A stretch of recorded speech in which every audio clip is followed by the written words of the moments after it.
তো আমরা এখন শুরু করতে যাচ্ছি হচ্ছে ন্যারেশন চেঞ্জ, ইংরেজি গ্রামারের একটা গুরুত্বপূর্ণ বিষয় যেটা হচ্ছে ন্যারেশন চেঞ্জ।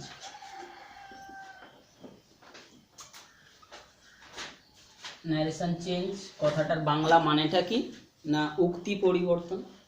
তো প্রথমে আমাদের ক্লাস 7-এর থেকে কিন্তু ন্যারেশন ব্যাপারটা আমাদের ইংরেজিতে রয়েছে। তো এখানে ক্লাস 7-এ কিন্তু ন্যারেশন চেঞ্জ পড়বে না, তবে এখানটায় থাকবে যে আমাদেরকে ইংরাজি যে বাক্যগুলোকে কোন ধরনের ন্যারেশন হয়েছে, অর্থাৎ কোন ধরনের উক্তি সেটা জানতে হবে। অর্থাৎ আমাদের যে দু প্রকারের উক্তি আমরা বলবো, প্রত্যক্ষ উক্তি বা ডাইরেক্ট স্পিচ। প্রত্যক্ষ উক্তি একে বলা হচ্ছে ডাইরেক্ট স্পিচ, ইংরেজিতে ডাইরেক্ট স্পিচ। আর আরেকটা হচ্ছে প্রত্যক্ষ পরোক্ষ উক্তি বা ইনডাইরেক্ট স্পিচ। এই দু প্রকারের স্পিচের কথাটাই আমরা জানবো। এখন প্রত্যক্ষ উক্তি আমরা সহজে এটা চিনবো কি করে, যে কোনো একটা বাক্য আমরা দেখবো যে এখানে দেখবি কোটেশন চিহ্ন থাকবে, কোটেশন মার্ক এইরকম একটা জিনিস থাকবে, কোটেশন মার্ক এরকম যদি থাকে তাহলে বুঝবো যে সেটা হচ্ছে ডাইরেক্ট স্পিচ। আর যদি এই কোটেশন চিহ্ন মার্কটা না থাকে তখন আমরা বলবো ওটা ইনডাইরেক্ট স্পিচেই রয়েছে বা এমনি জেনারেল সেন্টেন্সে রয়েছে। তো আমাদের ন্যারেশন চেঞ্জের কথাটার মানে কি, যে ওই ডাইরেক্ট স্পিচ থেকে ইনডাইরেক্ট স্পিচে কনভার্ট, এটাকেই বলা হচ্ছে যে ন্যারেশন চেঞ্জ। তো আমরা একটা বাক্য দিয়েই আমরা উদাহরণ দিয়েই বোঝাবো। একটা সাপোজ আমি উদাহরণ বলছি, ধরো রাম সেজ ধরো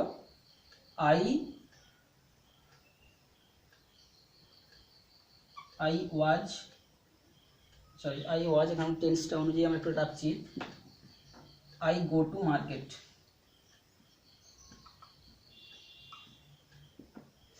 বুঝতে পেরেছিস? আমরা একটা বাক্য লিখলাম, তাহলে এই বাক্যটা দেখেই বুঝতে পারছিস কি যেটা ডাইরেক্ট স্পিচে রয়েছে, প্রত্যক্ষ উক্তি। রামের কথাটা সরাসরি সে বলেছে, সেটা কোটেশন চিহ্নের ভেতরে দেওয়া রয়েছে, সেটা একটা প্রত্যক্ষ উক্তি। তো আমরা এই প্রত্যক্ষ উক্তি থেকে পরোক্ষ উক্তিতে রূপান্তরটা শিখব।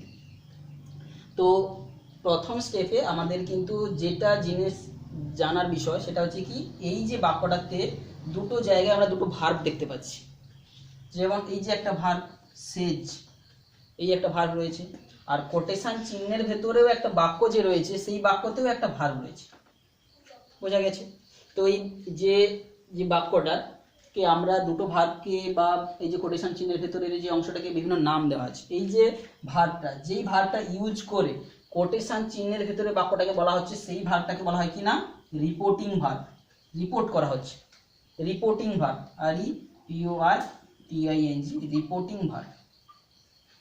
আর যেই স্পিচটাকে রিপোর্ট করা হচ্ছে তার ভেতরে যে একটা ভার্ব থাকে, তাহলে এই যে স্পিচটাকে বলা হয় রিপোর্টিং স্পিচ, রিপোর্টিং ভার্ব আর রিপোর্টিং স্পিচ। এই স্পিচটাকে রিপোর্টিং করা হয়েছে, রিপোর্টিং স্পিচ। আর এই যে ভার্বটাকে বলা হচ্ছে reported verb, REPORTED, reported verb, এটাকে বলা হচ্ছে রিপোর্টেড ভার্ব। তাহলে এটা হচ্ছে রিপোর্টিং স্পিচ, রিপোর্টিং ভার্ব, এরকম বিষয়গুলো রয়েছে। তো এইটাকে এবারে আমাদের চেঞ্জ করতে হবে পরোক্ষ উক্তিতে। তাহলে আমরা কিভাবে করব, আমাদের কয়েকটা জায়গায় চেঞ্জ করতে হবে, সেই চেঞ্জগুলো আমরা বলে দিচ্ছি।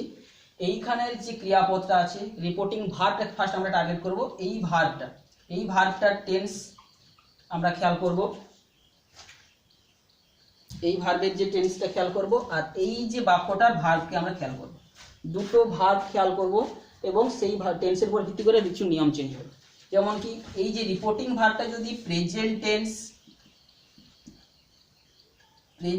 কিংবা ফিউচার এই টেন্সে থাকে, তাহলে কি না রিপোর্টিং স্পিচের এই ভার্বের কোনো চেঞ্জ হবে না। কি বলছি, বোঝা গেল? এটা প্রেজেন্ট টেন্স বা ফিউচার টেন্সে থাকলে এটার ভার্বের কোনো চেঞ্জ হবে না। এটা হচ্ছে ফার্স্ট ক্রাইটেরিয়া। সেকেন্ড আরেকটা জিনিস কি, এইটার টেন্স যদি পাস্ট টেন্স হয়, তো এখন একটা প্রশ্ন আসছে, এইটা যদি প্রেজেন্ট টেন্সে থাকে এইটার টেন্স 12 প্রকারের হতে পারে। এটা 12 প্রকার মানে কি, প্রেজেন্টের 4 প্রকার, পাস্টের 4 প্রকার, ফিউচারের 4 প্রকার, অর্থাৎ তার কোনো পরিবর্তন হবে না এটা যদি প্রেজেন্ট বা ফিউচারে থাকে। বোঝা গেছে? আর এই ভার্বটা যদি পাস্ট টেন্সে থাকে, এই ভার্বটা যদি পাস্ট টেন্সে থাকে তো এই ভার্বটার কি রূপ হবে পরিবর্তন। এই ভার্বটা বর্তমান, আমরা এই উদাহরণটা বাদ দিলে এখানে 12 প্রকারের ভার্ব হতে পারে, অর্থাৎ প্রেজেন্টেরও 3-4টা, পাস্টেরও 4টা, ফিউচারেরও 4টা। প্রেজেন্টের কি হবে? প্রেজেন্টের সবগুলোই পাস্ট হয়ে যাবে, অর্থাৎ প্রেজেন্টের যে রূপ আছে পাস্টের সেই রূপে পরিবর্তন হয়ে যাবে। মানে কি, যদি এটা প্রেজেন্ট ইনডেফিনাইট থাকে তো পাস্ট ইনডেফিনাইট হয়ে যাবে, যদি প্রেজেন্ট কন্টিনিউয়াসে থাকতো তো পাস্ট কন্টিনিউয়াস হয়ে যাবে, প্রেজেন্ট পারফেক্টে থাকবে তো পাস্ট পারফেক্ট হয়ে যাবে, অর্থাৎ প্রেজেন্টটা পুরোটাই পাস্টে পরিবর্তন হয়। কিন্তু যদি এই ভার্বটা পাস্ট টেন্সে থাকে, অর্থাৎ এই ভার্বটাও পাস্ট টেন্স, এই ভার্বটাও যদি পাস্ট টেন্স থাকে তখন কি হবে? পাস্ট পারফেক্ট হয়ে যাবে। Simple past tense. Past tense মানে কি? পাস্ট টেন্সের যদি 4 ভাগের মধ্যে প্রথম পাস্ট ইনডেফিনাইট ধরো আছে, তাহলে কি হয়ে যাবে? এটাও পাস্ট ইনডেফিনাইট, তাহলে কি হয়ে যাবে? পাস্ট পারফেক্টে রূপান্তরিত হয়ে যাবে। এই বাক্যটা লেখার সময় এই ভার্বটাকে পাস্ট পারফেক্টে রূপান্তরিত করে যাবে। তারপরে কি, এটা যদি পাস্ট কন্টিনিউয়াসে থাকে তাহলে কি হয়ে যাবে? পাস্ট পারফেক্ট কন্টিনিউয়াস হয়ে যাবে। পাস্ট কন্টিনিউয়াসে থাকলে কি হবে? পাস্ট পারফেক্ট কন্টিনিউয়াসে রূপান্তরিত হয়ে যাবে। কিন্তু আর যে দুটো ভাগ আছে, পাস্ট পারফেক্ট কিংবা পাস্ট পারফেক্ট কন্টিনিউয়াস, সেই দুটোতে থাকলে কিন্তু কোনো চেঞ্জ হবে না। কি বলছি, বোঝা গেল? তাহলে এখানকার ভার্বটা যদি 4 প্রকার হতে পারে পাস্টের ক্ষেত্রে, সেই 4 প্রকারের মধ্যে কি পাস্ট ইনডেফিনিট যদি থাকে তাহলে কি হয়ে যাবে? পাস্ট পারফেক্ট হয়ে যাবে। পাস্ট কন্টিনিউয়াস থাকলে কি হবে? পাস্ট পারফেক্ট কন্টিনিউয়াস হয়ে যাবে। আর পাস্ট পারফেক্ট যদি থাকে কিংবা পাস্ট পারফেক্ট কন্টিনিউয়াস যদি থাকে তাহলে পাস্ট, ওগুলোর কোনো চেঞ্জ হবে না। তাহলে এটা হচ্ছে আরেকটা নিয়ম। আর যদি, এই তো হয়ে গেল, এটা past tense, present tense, future tense থাকলে এইটা হচ্ছে টেন্সের জেনারেল নিয়ম, বাক্যগুলোর টেন্সের কি রূপ চেঞ্জ হবে। এটা তো হচ্ছে রুল 1, অর্থাৎ টেন্স সম্পর্কিত রুল। সেকেন্ড রুলে কি চলে আসছি আমরা, হচ্ছে যে পার্সন চেঞ্জ ব্যাপারটা কি হবে। পার্সন অর্থাৎ এই যে বাক্যটার যে একটা সাবজেক্ট রয়েছে, অর্থাৎ রিপোর্টিং স্পিচের ভেতরে যে সাবজেক্টটা রয়েছে, এখানে যে প্রোনাউনটা রয়েছে, এইটা কোন, এই যে এখানে সাবজেক্ট বোঝাচ্ছে সেইটার উপর ভিত্তি করে এর চেঞ্জটা হবে। যেমন এখানে যদি বাক্যটা ধরি, Ram says I go to market, আমি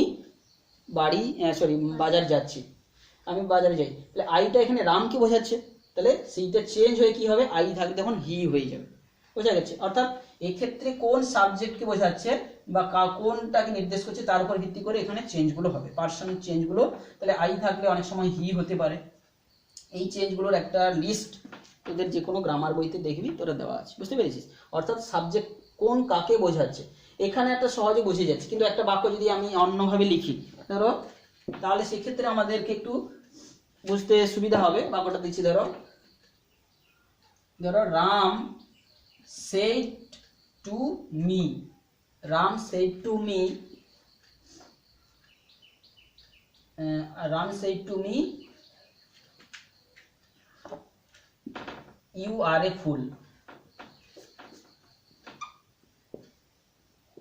বোঝা গেছে? তাহলে রাম আমাকে বলল তুই একটা বোকা।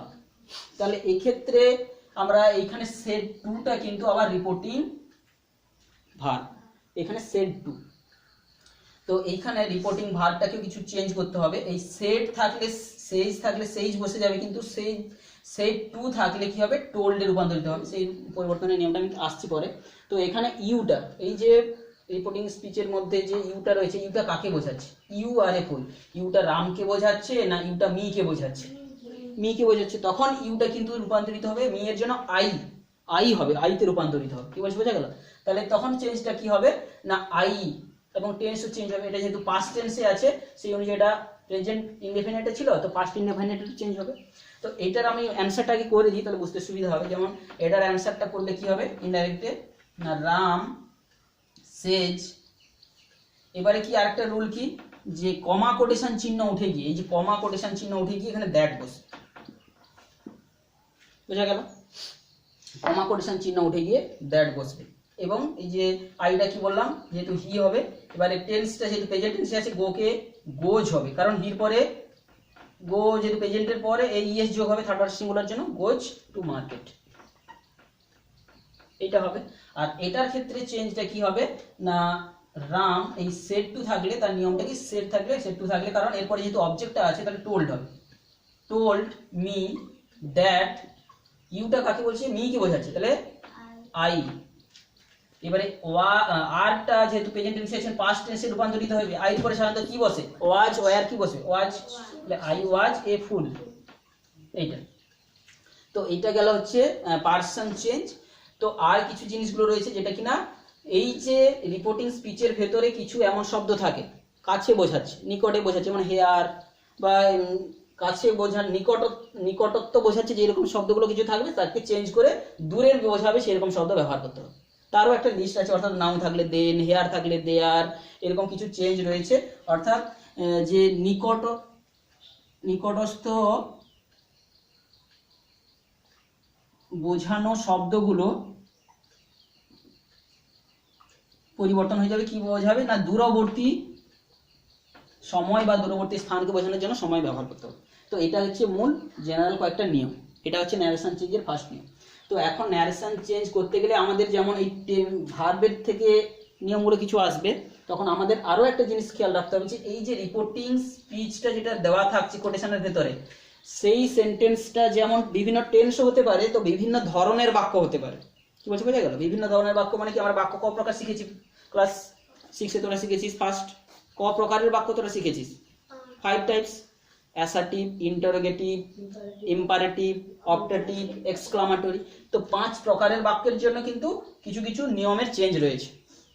সেই ফার্স্ট আমরা যেটা এগুলো সব লিখেছি, এটা কিন্তু অ্যাসার্টিভ সেন্টেন্সের জন্য গুলো করেছি। বাক্যের যে কোটেশনের ভেতর যে সেন্টেন্সটা রয়েছে এটা কিন্তু সব অ্যাসার্টিভ সেন্টেন্স।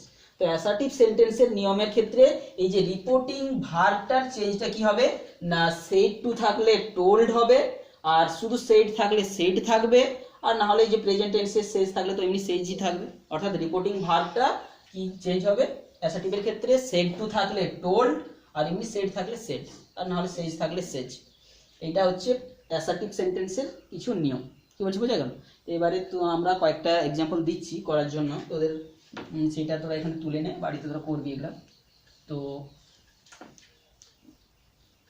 আমরা একটা গ্রামার বই দেখি এক্সাম্পলগুলো দেবো যাতে করে সুবিধা হয়। তো একটা বই তোরা 7-এ বই রয়েছে, আমরা সেখান থেকে দিচ্ছি। আচ্ছা ঠিক আছে, আমরা এমনি দিচ্ছি। আচ্ছা, আরো একটা আমরা এক্সাম্পল দিয়ে বলছি। ধরো father said to his son, the sun rises in the east. এইটা আর একটা বাক্য আমরা এক্সাম্পল দিচ্ছি।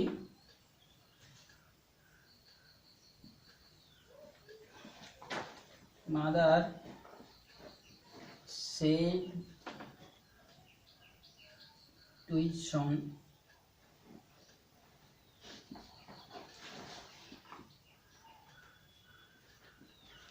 she takes bath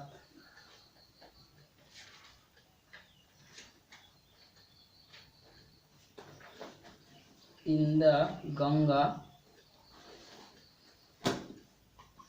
every day. তো এইখানে আমরা দুটো বাক্য দিলাম এই কারণে যে এই যে কোটেশনের ভেতরে যে বাক্যগুলো রয়েছে এইগুলো কিন্তু চিরন্তন সত্য বোঝাচ্ছে। এই চিরন্তন সত্যমূলক বাক্য যদি থাকে বা অভ্যাসগত কাজ বোঝাচ্ছে, যেমন কি he takes bath in the Ganga everyday, প্রত্যেক দিন গঙ্গায় স্নান করে, তো এটা এগুলো চিরন্তন সত্য কিংবা অভ্যাসগত কাজ, এইগুলো থাকলে এদের টেন্সের কোনো চেঞ্জ হবে না। কি বলছি, বোঝা গেল? এইটার যে টেন্সটা রয়েছে এটা কোন টেন্সে রয়েছে, the sun rises in the east কোন টেন্সে রয়েছে, প্রেজেন্ট ইনডেফিনাইট, রাইজ ভার্বের সঙ্গে এস যোগ আছে মানে প্রেজেন্ট ইনডেফিনাইট টেন্স। আর এটাও টেক্স, এটাও প্রেজেন্ট ইনডেফিনাইট টেন্স। সে যেই টেন্সে থাকুক না কেন তার কিন্তু কোনো টেন্স চেঞ্জ হবে না। তাহলে এটা হচ্ছে আর একটা নিয়ম যে অভ্যাসগত কাজ বা চিরন্তন সত্যমূলক যদি বাক্য কোটেশনে থাকে তাহলে তার কোনো টেন্স চেঞ্জ হবে না। তো এইটা হচ্ছে আর একটা নিয়ম। তো এইটা তোরা চেঞ্জ করে এটা ন্যারেশন চেঞ্জ করবি এবং সঙ্গে সঙ্গে সাবজেক্টগুলো কিছু চেঞ্জ যদি হয় তো করবি। তো এইভাবে দুটো আমরা এক্সাম্পল দিলাম। বুঝতে পেরেছো?